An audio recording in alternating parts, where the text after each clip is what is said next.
Olá, galerinha. Galera, continuando a parte de citologia em envoltórios celulares, nós temos aí um primeiro áudio, um primeiro podcast, né? Já passado aí para vocês sobre membrana plasmática. Falávamos no último áudio sobre a composição da membrana, os processos de troca entre a célula e o meio externo, né? Falamos dos processos passivos, comentamos sobre difusão, osmose, né? Difusão facilitada. Vamos dar continuidade a este áudio, parte 2, esse podcast. Os processos ativos, galerinha, ocorrem com o gasto energético da célula. Essa é a principal característica. Ocorre com gasto energético da célula. E contra um gradiente de concentração. Certo? São sempre realizados por proteínas, na verdade, chamadas de permeases. As proteínas aí que são, na verdade, carreadores, né? Elas facilitam a passagem de substância através da membrana. Permeases. Quem me dá um exemplo aí de um transporte feito através da membrana, com gasto energético, né, contra um gradiente de concentração? Nós temos aí a bomba de sódio e potássio, é o principal exemplo, né? Bomba de sódio e potássio. Sódio Na e potássio K. Ok? Na+, e K+. São íons também, né? Então, toda vez que você falar em transporte ativo, é lembrar que tem um gasto energético. Lembrar também que você está falando sobre íons principais, sódio e potássio, certo? Permite que se mantenha a diferença de concentração entre os íons sódio e potássio. Essa bomba de sódio, ela permite que haja uma concentração entre os íons sódio e potássio, certo?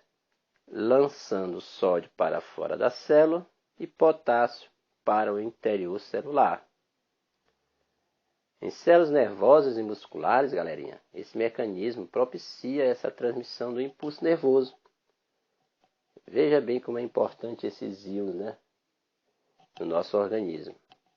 Então, a bomba de sódio e potássio, ela permite que se mantenha a diferença de concentração entre os íons sódio e potássio, que são, na verdade, essa bomba, ela lança sódio para a região intracelular da célula e potássio para o meio, né, para a região extracelular da célula. E as células nervosas e musculares, elas fazem esse mecanismo para justamente favorecer a transmissão do impulso nervoso. Certo, galerinha? Então, veja bem, a importância que tem esses íons para o organismo. Muitas das vezes a pessoa, quando sofre um processo de desidratação ocasionado por alguma virose, observe quando você está fazendo a reposição no médico lá, né, no hospital, aquele soro lá, ele é um soro que contém esses íons, porque quando você perde líquido, você não só perde água, você perde também sais, esses íons que são importantes aí no nosso organismo, certo? Então observem bem lá no soro, tenham curiosidade, porque eu não quero que ninguém adoeça, né? De observar a presença desses íons na reposição que a gente chama de eletrolítica, certo?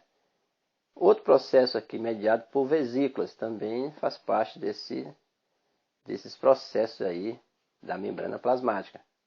Quando se fala em vesículas, é quando a gente fala de endocitose, né, galerinha? Tem até um podcast meu aí sobre endocitoses. Salvem aí os podcasts. Se organizem, galerinha. Olha, os processos mediados por vesículas ocorrem com a utilização de vesículas, né, que a gente chama de endocitose, para a entrada e saída né? No caso, endocitose e saída exocitose de partículas, né, galerinha? Micro-organismos, substâncias da célula. Esse processo de endocitose, eles podem ser de duas formas: fagocitose e a pinocitose. Não é verdade? A fagocitose é a ingestão de partículas grandes, como micro-organismos. Costumo falar que fagocitose é o englobamento de partículas sólidas. E pinocitose é a ingestão de moléculas grandes dissolvidas em água. Certo? Então, na pinocitose é o englobamento de partículas líquidas, né? Veja bem, como eu falei anteriormente, a superfície da membrana ela sofre modificações para exercer alguma função na célula. Eu disse que ela não é uma estrutura inerte, parada ali, assim como a célula também não é. É um organismo vivo, ativo. Então, no caso aqui, a membrana plasmática ela envolve um material a ser ingerido, certo? Ela sofre modificações na sua superfície, que a gente chama de pseudópode, por exemplo, essas dobras, que também acontece com as amebas, que são os micro-organismos. Então, esse pseudópode ele engloba a bactéria, a célula, no caso pode ser um leucócito, né? Ou glóbulo branco, ela se aproxima, essa célula de defesa, né? Primeira barreira de defesa contra micro-organismos, ela se aproxima da bactéria e sofre essas modificações na superfície, formando assim um funil, na verdade, invagina-se, né? Essas dobras chamam-se pseudópodes. É como se ela estivesse se movimentando a membrana plasmática, movimentos chamados de ameboides. Então ela faz a captura desse micro-organismo, que no caso é uma bactéria, e faz o englobamento. A bactéria seria a partícula sólida, nesse caso, fagocitose. Aí, depois que ela penetra no interior da célula, forma o fagossomo, certo? Fagossomo, que é a bolsa que se forma dentro da superfície intracelular para poder fazer a fagocitose, certo? No caso aqui das partículas que são dissolvidas, né, em água, pinocitose. Pequenas partículas dissolvidas em água, a membrana plasmática ela sofre essa mesma invaginação, nessas dobras, e engloba o material a ser ingerido. Só que a vesícula formada, a bolsa formada na região intracelular, em vez de ser o fagossomo, é o pinossomo, porque são partículas líquidas que estão sendo ingeridas. Tá ok? Tá aí, galerinha, mais uma dica aí de envoltórios celulares, citologia, podcast com o professor Allan Calvé, parte 2. Abraços.